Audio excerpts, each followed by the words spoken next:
వాసుదేవన్ యాదవ్ మరో public caller ఉన్నారు, వాళ్ళు మ్యూట్ చేయండి. పబ్లిక్ కాలర్కి ఇవ్వండి. వాసుదేవన్ యాదవ్,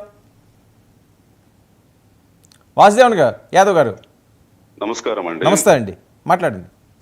అసలు ఈ రాష్ట్రంలో ఏం జరుగుతోంది అనేది ఈ సామాన్య ప్రజలుగా ఉండే మాకు ఏం అర్థం కావట్లేదు.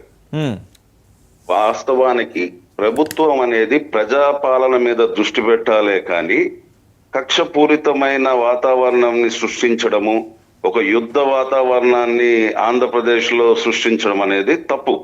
ముఖ్యంగా one of the fourth pillar, ఈ కాన్స్టిట్యూషన్ లో ఫోర్త్ పిల్లర్ అయినటువంటి జర్నలిజం మీద ఇట్లా కక్షపూరితంగా ఒక వర్గాన్ని పక్కన పెట్టి లేదా ఇంకొక వర్గానికి మాత్రమే కొమ్ము కాస్తూ ఒక వర్గానికి సంబంధించిన మీడియా అని వాళ్ళ మీద ముద్ర వేయడం అనేది అధికార పార్టీగా ఉన్నటువంటి కూటమి ప్రభుత్వానికి మంచిది కాదు. ఎందుకు అనంటే ఇప్పుడు ఆ రోజు జరిగిన సంఘటన ఏంటంటే ఎవరైతే డిబేట్ లో పాల్గొన్న వ్యక్తి ఏదైతే మాట్లాడిన మాటలకి యాంకర్ గా ఉన్నటువంటి అంత సీనియర్ జర్నలిస్ట్ అయినటువంటి కొమ్మినేని గారి మీద ఇట్లా అరెస్ట్ చేయడం అనేది 100% కరెక్ట్ కాదు. ఎందుకు అనంటే గతంలో వీళ్ళు ఈ కూటమి ప్రభుత్వం ఏదైతే కొమ్ము కాస్తున్న కొన్ని ఛానల్స్ ఉన్నాయో, ఇప్పుడు ఫర్ ఎగ్జాంపుల్ ఏబిఎన్ వాళ్ళు కావచ్చు లేదా సాంబశివరావు కావచ్చు, గతంలో బూతులు మాట్లాడిన సందర్భం కోకొల్లలు.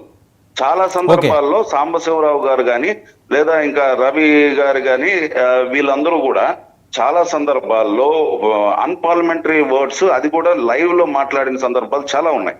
ఒక్కొక్క సందర్భాల్లో అయితే చెప్పులతో కొట్టుకున్న ఎమ్మెల్సీ, ఐ థింక్ బీజేపీ ఎమ్మెల్సీని ఎవరో సంథింగ్ చెప్పులతో కొట్టుకున్న సందర్భాలు కూడా ఉన్నాయి. మరి ఆ రోజు కూడా ఉన్నటువంటి ప్రభుత్వం వాటి మీద ఎటువంటి చర్యలు తీసుకోలేదు.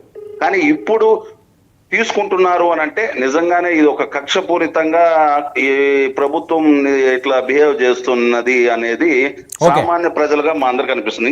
ఇంకొక చిన్న విషయం, ఇప్పుడు మీరు ఫర్ ఎగ్జాంపుల్ మీరు నన్ను లైన్ లోకి తీసుకున్నారు, ఇప్పుడు నేను ఒక అన్పార్లమెంటరీ వర్డ్ మాట్లాడేశాను, మిమ్మల్ని అరెస్ట్ చేస్తారా?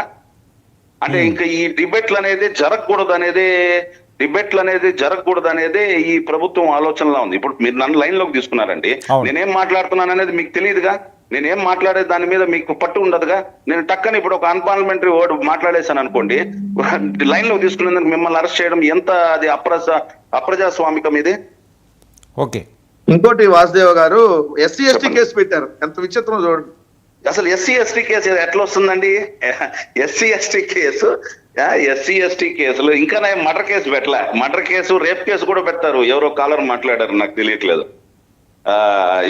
ఇంకా మర్డర్ కేసు పెడతారు, రేప్ కేసు పెడతారు, దొంగతనం కేసు కూడా పెడతారు. ఇది కరెక్ట్ కాదు. అసలు జర్నలిజం మీద నిజంగానే ఇది జర్నలిస్టులందరూ కూడా ఆ జర్నలిస్ట్ సామాజిక వర్గం వాళ్ళందరూ కూడా ఏకతాటి మీదకి వచ్చి దీన్ని ప్రతిఘటించాలే గాని దీనికి మళ్ళా కూడా ఇట్లా చేసుకుంటూ ఒక వర్గానికి వెళ్తూ ఒక వర్గానికి సపోర్ట్ చేస్తే మాత్రము జర్నలిజం కూడా చాలా బాధాకరమైన పరిస్థితుల్లోకి వెళ్ళిపోతుంది అనేది నా అభిప్రాయం. ఎంజీ రావు గారు, ఇది ఈయన వెర్షన్.